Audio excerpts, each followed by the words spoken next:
کہ اللہ تعالیٰ اس کو اعمال کی توفیق دے دیتے ہیں، مرنے سے پہلے اس سے گھر والے، پڑوسی لوگ بھی سارے خوش ہوتے ہیں، پروردگار بھی بندے سے خوش ہوتا ہے، سب تعریفیں کر رہے ہوتے ہیں۔ تو یہ اللہ رب العزت کی محبت کی دلیل ہوتی ہے۔ اب یہ کیسے پتہ چلے کہ بندہ اللہ سے محبت کرتا ہے؟ اس کی بھی ہمارے اکابر نے علامات بتائی ہیں۔ پہلی بات یہ کہ جس سے محبت ہوتی ہے اس سے ملنے کو جی چاہتا ہے، جس سے بھی محبت ہوتی ہے ملاقات کو جی چاہتا ہے۔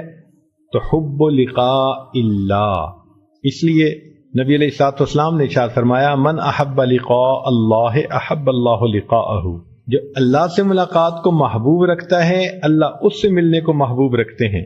اور دوسری بات کہ محبت انسان کو خلوت پسند بنا دیتی، یہ دستور ہے، جب بھی محبت غالب آئے گی بندہ تنہائی پسند بنے گا۔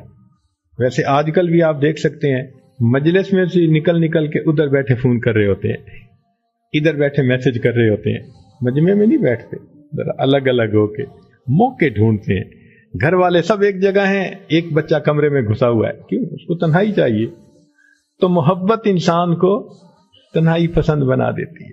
یہی تو وجہ تھی کہ نبی علیہ الصلوۃ والسلام کے دل میں جب اللہ رب العزت کی محبت ٹھاٹھیں مارتی تھی نبوت کے اظہار سے پہلے، تو ثم حبب الیہ الخلا، تو نبی علیہ الصلوۃ والسلام کو تنہائی میں بیٹھنا اچھا لگتا تھا، لہذا آپ کچھ اپنا سامان لے کے غار حرا کے اندر تشریف لے جایا کرتے تھے۔ تو یہ محبت کی دلیل ہے۔ اب جس بندے کو محبت ہو، پوچھا جائے بھائی آپ ذکر کرتے ہو، تسبیحات، مراقبہ، جی فرصت ہی نہیں ملتی، اس کا مطلب یہ کہ محبت کمزور ہے۔ مجنوں سے پوچھو بھائی لیلا کو یاد کرتے ہو، وہ کہے فرصت بھی نہیں ملتی، تو آپ کیا کہیں گے کہ یہ مجنوں کیسا بھائی؟ حق تو یہ تھا کہ جواب دیتا کہ لیلا کو یاد کرنے کے سوا مجھے کام ہی کیا ہے۔ تو بندے کو بھی یہی کہنا چاہیے تھا کہ حضرت میں تو بس اللہ کو ہر وقت ہی یاد کرتا ہوں، اس کو یاد کرنے کے سوا اور کام ہی کیا ہے؟ اے اللہ تیری یادوں کے سوا دنیا میں رکھا کیا ہے؟ تو پھر وہ انسان تنہائی پسند بنتا ہے، اور اللہ رب العزت کا ذکر وہ کثرت کے ساتھ کرتا ہے۔ فرمایا انما المؤمنون اذا ذکر اللہ وجلت قلوبہم۔ اور ایک یہ کہ جب محبت ہوتی ہے کسی سے تو اس سے ہم کلامی اچھی لگتی ہے۔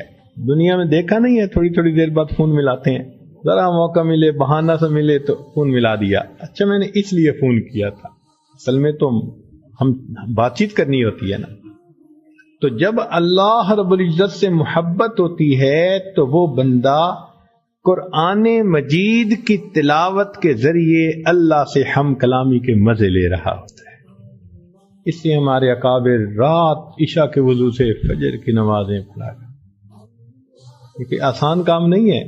مصلی پہ بیٹھ کے دکھائیں نا ذرا، 15 منٹ کے بعد ایسی طبیعت بیدار ہوگی کہ اٹھ کے بھاگیں گے۔ مصلی پہ بیٹھنا کوئی آسان کام ہے؟ بہت مشکل کام، بہت مشکل۔ ہمارے اکابر مصلی پہ اس طرح آتے تھے کہ جیسے پانی کے اندر مچھلی آ جایا کرتی ہے، پانی کے اندر مچھلی، پرسکون ہو جاتے تھے مصلی پہ آ کے، پرسکون بیٹھے رہتے تھے، اللہ کی یاد ان کو بٹھاتی تھی۔ اور آج حالت یہ ہے بس نماز کا سلام پھیرا، تسبیحات بھی نہیں پڑھی جاتی، اور عجیب بات کہ دعا بھی آج کل منٹوں کی بن گئی ہے اور سیکنڈوں کی بن گئی ہے۔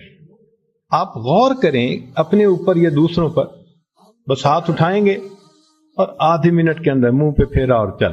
ایک نوجوان تو کہنے لگے حضرت پچھلے 8 سال سے دعا مانگنے کو دل ہی نہیں کرتا، کیفیت ایسی بن جاتی۔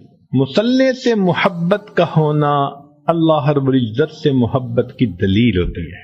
اس لیے پھر رات کے آخری پہر میں یہ حضرات بستروں سے اٹھ کے مصلی پہ آ جاتے ہیں۔ تتجافا جنوبہم عن المضاجع یدعون ربہم خوفا وطمعا ومما رزقناہم ینفقون۔